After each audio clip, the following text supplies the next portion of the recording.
With the sneak attack on Pearl Harbor, America was in a war on all seas.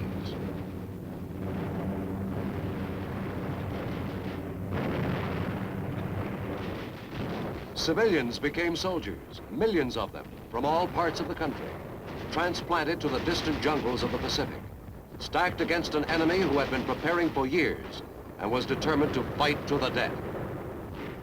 Slogging and blasting their way from island to island, with every inch stiffly contested and every yard gained only through vicious fighting. New concepts quickly became routine as infantrymen developed the tactic of vertical envelopment.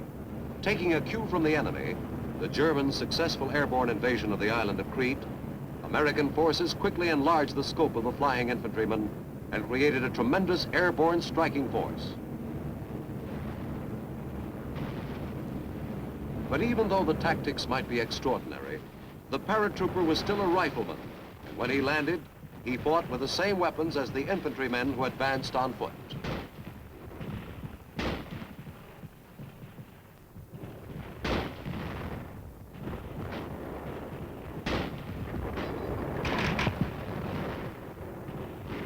American soldiers in Europe led the free world back across the continent.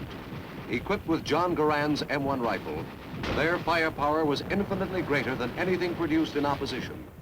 With the confidence of superior arms, they battered their way to victory in World War II.